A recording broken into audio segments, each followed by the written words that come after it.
رب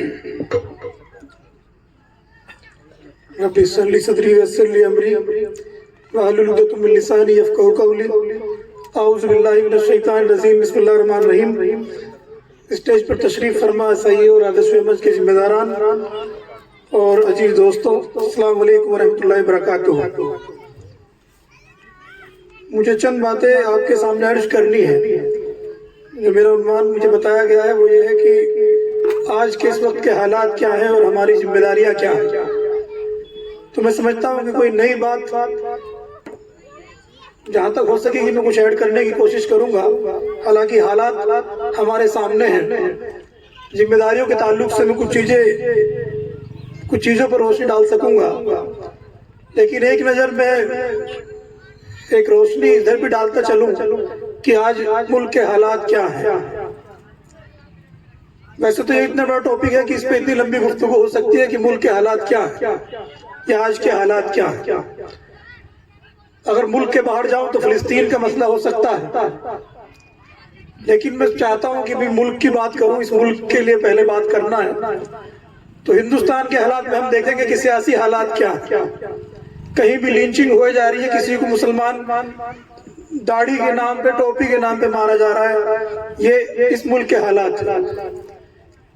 کبھی جو ہے مسجد میں جگہ نہیں بچتی، کچھ لوگ نماز باہر سڑک پر پڑھتے ہیں، تو وہ ابھی حال ہی میں آپ نے کیس دیکھا دلی کا۔ ایسے بھی حالات ہیں۔ اگر حالات کی بات کروں تو حالات ایسے بھی ہیں کہ جہاں مسلمان نوجوانوں کو باقاعدہ ٹارگیٹ کیا جاتا ہے، ان کو جو ہے تانے کسے جاتے ہیں سڑکوں کے ذریعے، ہوٹلوں کے اندر، کسی جگہ آپ چلے جائیے وہاں پر سب جگہ آپ کو ٹارچر کیا جاتا ہے۔ آپ اسکول کالج کے اندر جائیں گے وہاں بھی آپ کو ٹارچر کیا جاتا ہے، کہیں آپ کو مختلف ناموں کے ذریعے سے آپ کو ٹارچر کیا جاتا ہے۔ یہ حالات۔ میں چاہتا ہوں کہ پہلے حالات پہ بات کر لوں، اس کے بعد کیا سولوشن یا کیا ذمہ داریاں، اس پہ بھی انشاءاللہ تھوڑی سی باتیں رکھتے ہیں۔ میں جانتا ہوں کہ آپ لوگ جانتے ہیں، میں کوئی نئی بات ایڈ نہیں کر رہا ہوں، میں صرف یاد دہانی کرا رہا ہوں۔ میں یہ بھی جانتا ہوں کہ ملک کے حالات یہ ہیں کہ اگر ہم کوئی پروگرام کرنا چاہیں، کہ ہم کوئی پروٹیسٹ کرنا چاہیں، ہم کوئی ریلی کرنا چاہیں تو ہمیں جو ہے پولیس پرشاسن جو ہے وہ روک بھی دے گا۔ ہم جو آواز کھڑا کرنا چاہیں، ہم سنسد کے باہر یا سنسد کے اندر کچھ کہنا چاہیں تو وہ آواز بھی ہماری دبا دی جائے گی۔ ہم یہ بھی جانتے ہیں کہ اگر ہم جابس کے لیے کوئی ہم اسٹرگل کرتے ہیں، سنگھرش کرتے ہیں، جدوجہد کرتے ہیں تو ہمارا وہ اسٹرگل کہیں نہ کہیں روکا جا رہا ہے۔ ہم یہ بھی جانتے ہیں کہ ہمارا سیاست کا میدان ختم کیا جا رہا ہے۔ ہم یہ بھی جانتے ہیں کہ ہمارا معاشیت کا میدان ختم کیا جا رہا ہے۔ ہم یہ بھی جانتے ہیں کہ خود ان میرٹھ اور باغپت ضلعوں کے اندر ایسی سینکڑوں مثالیں میں دے سکتا ہوں کہ یہ تک میں کہا جاتا ہے کہ ان صاحب سے سامان خریدنا ہے، ان صاحب سے سامان نہیں خریدنا ہے۔ تو پرٹیکولر ایک کمیونٹی کو ٹارگیٹ کیا جا رہا ہے، وہ کمیونٹی آپ اور ہم ہیں۔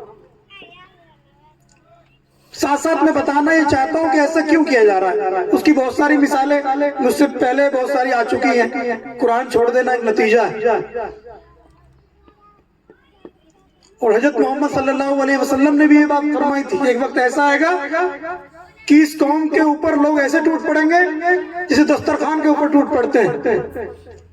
تو صحابہ کرام پوچھتے ہیں کہ تعداد میں کم ہوں گے ہم لوگ اس وقت؟ کہ نہیں، تعداد تو بہت ہوگی مسلمانوں کی۔ کافر بھی ٹوٹ پڑیں گے کہ لوگ مسلمانوں کے اوپر ایسے ٹوٹیں گے کہ دسترخوان کے اوپر، کھانے کے اوپر ٹوٹتے ہیں۔ وہ حدیث میں یاد آتی ہے ابھی، وہ آج ہی کے وقت کے لیے۔ تو کہ پھر ایسا کیوں ہوگا؟ کہا کہ ایسا اس لیے ہوگا کہ ہم لوگ اب قرآن اور حدیث اور جو اسوہ حسنہ تھا حضرت محمد صلی اللہ علیہ وسلم کا، وہ کتاب اللہ ہم چھوڑ چکے ہوں گے۔ ہم ڈرنے لگے ہوں گے، خوف طاری ہو جائے گا ہمارے اندر۔ دوستو، ڈرنے کی ضرورت نہیں، خوف کی ضرورت نہیں۔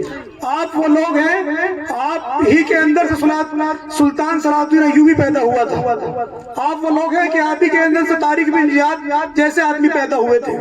آپ ہی وہ لوگ ہیں جو مصر کے اندر عمرو بن سہیل رضی اللہ عنہ جیسے لوگ فتح کی تھی۔ آپ ہی وہ لوگ ہیں جو خالد بن ولید رضی اللہ عنہ جیسے لوگ پیدا ہوئے آپ ہی کے اندر۔ آپ ہی وہ لوگ ہیں جو آپ نے یونان کے اندر، روم کے اندر فتح کی تھی۔ آپ ہی وہ لوگ ہیں جو آپ نے بڑی بڑی یونانی کتابیں لکھی۔ آپ ہی وہ لوگ ہیں جو آپ نے بہت ساری کھوجیں کی ہیں یہاں پر۔ دوستو آج پھر خوف کس بات کا ہے کہ جب ہمارا ماضی، ہمارا اتہاس، ہمارا ہسٹری، ہماری تاریخ یہ چلا چلا کر کہہ رہے ہیں کہ ہمارے اندر جو ہے بہت سارا پوٹینشل، ہمارے بہت ساری طاقت ہمارے اندر رہی ہے، تو پھر آج اس طاقت وہ کہاں چلی گئی ہے؟ میں یہ بھی نہیں کہنا چاہتا کہ ہم ماضی کو یاد کرتے رہیں،